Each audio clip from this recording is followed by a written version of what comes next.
Marwan Bishara is Al Jazeera's senior political analyst, and he joins us now from Doha. Good to speak to you again, Marwan. So the Italians are arriving in Damascus after the French and the Germans, but are they better positioned in Syria, given their embassy was already open when the rebels took Damascus? Or the opposite. Or the opposite. Meaning that unlike the Germans and the French, they were excited in 2024, even before that, 2 or 3 years before that, but certainly under Meloni, to normalize with the Assad dictatorship. The Assad dictatorship that was just deposed several weeks ago. So while the French and the Germans kind of lagged behind, in fact, the Germans would have liked to follow in the footsteps of the Italians, but certainly it was Italy that joined the likes of Hungary and the Czech Republic of normalizing relations with Assad, with dictators. So now listening to the Italian foreign minister talk about dictatorship and human rights and all that hypocritical European position when it comes to the human rights of those who live on the other side of the Mediterranean is breathtaking.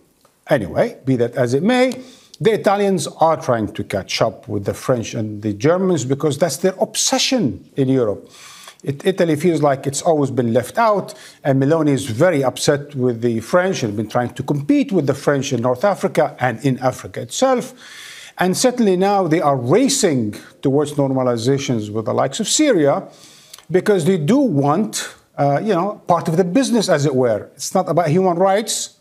It's really about Italy wants to expand its interest in the Mediterranean, Africa, and Asia. And in fact, they dedicated something like $5 billion program to do exactly that. And what do you make of France's suggestion that it deploys troops to northeastern Syria in order to try to ease tensions between the Kurds and Turkey?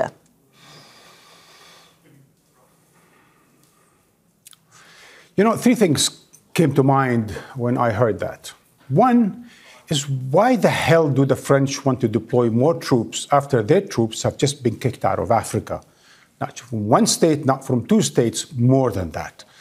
They're continuously being kicked out from various countries of the developed world, certainly from their ex-colonies, and now they want to deploy troops to Syria, which remains a very explosive situation. That's the first thing that came to mind. Second thing that came to mind, and this is very important to remind viewers around the world, is that France has a history in Syria. Between the First and Second World War, France was basically de facto an occupying power in Syria. It occupied Syria, it tormented Syrians, it tortured the Syrians, it really made the Syrians suffer.